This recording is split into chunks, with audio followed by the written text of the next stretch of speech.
Ladies and gentlemen, let me begin by saying that although this has been billed as an anti-war rally, I stand before you as someone who does not oppose to war in all circumstances. The Civil War was one of the bloodiest in history, and yet it was only through the crucible of the sword, the sacrifice of the multitudes, that we could begin to perfect this union and drive the scourge of slavery from our soil. I do not oppose all wars. My grandfather signed up for a war the day after the Pearl Harbor was bombed, fought in Patton's army. He saw the dead and dying across the fields of Europe. He heard the stories of fellow troops that first entered Auschwitz and Treblinka. He fought in the name of a larger freedom, a part of that arsenal of democracy that tends triumph over evil, and he did not fight in vain.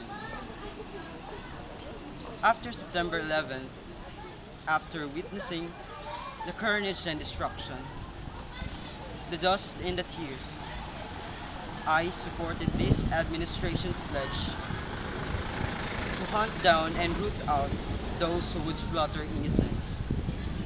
And I would willingly take up arms myself to prevent such a tragedy from happening again.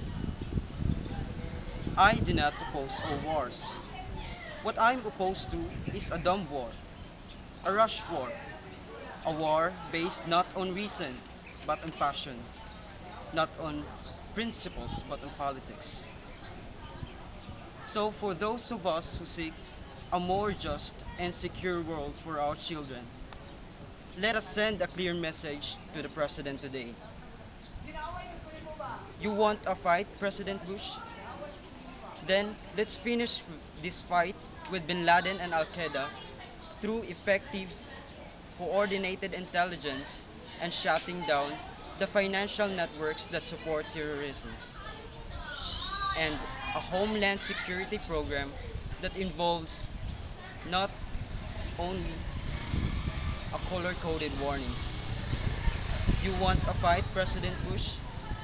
Then let's fight to make sure our so-called allies in the Middle East, the Saudis and the Egyptians, stop oppressing their own people and suppressing dissent and tolerating corruption and inequality and mismanaging their economies so that their youth would grow up without education, without prospects, without hope, and are ready recruits of the terrorist cells. This is the battle that we need to fight. This is the battle that we willingly join.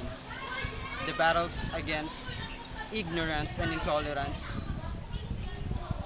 corruption and greed, poverty and despair. The consequences of war are dire, and the sacrifices are immeasurable. We may have all the occasions in our lifetime to rise up again in defense of our freedom and pay the wages of the war. But we ought not. We will not travel down that hellish path blindly.